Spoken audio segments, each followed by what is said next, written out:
Hi, I'm Jaipal Caleb, and you're listening to Daily Newsings. Daily Newsings are musings on the daily news. The Union Cabinet has approved an incentive scheme to generate more jobs in the country. The employment linked incentive scheme aims to provide money as incentive to both first time employees as well as the employers who are hiring these employees. First time employees will receive an incentive of 1 month's wage from the government up to rupees 15,000, and the employers will receive an incentive of up to rupees 3,000 per month for a period of 2 years. If the employment is in the manufacturing industry, the employer will receive the incentive for 4 years.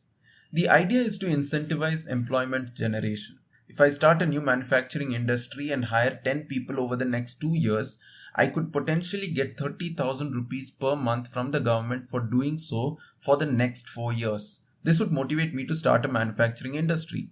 At the same time, since the government is giving rupees 15,000 for each first time employee, it motivates young people who haven't been employed before to seek a job.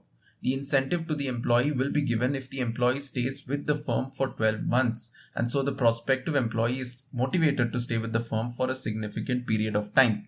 Similarly, the incentive to the employer will be given if they sustain the employment of the employees for a significant period of time. All of these incentives are promised under the condition that the employees and the employers are part of the EPFO. This would ensure that new jobs created are part of the formal sector. Employees would be part of the social security system in the country with the provision of the Provident Fund. The government hopes that the scheme will provide jobs for 3.5 crore youth.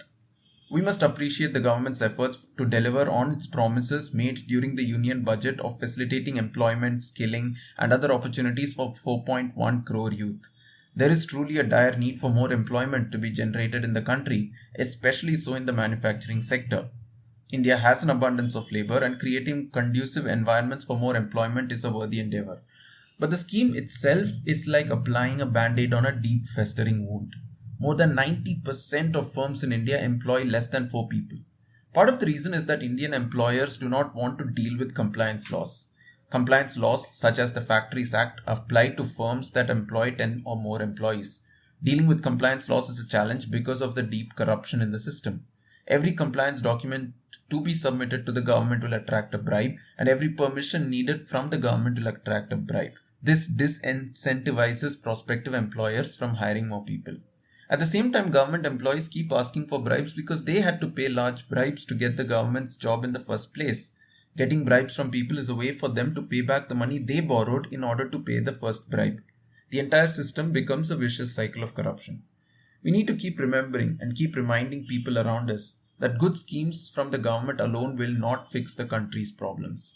Countries are made of people, and countries change when people change.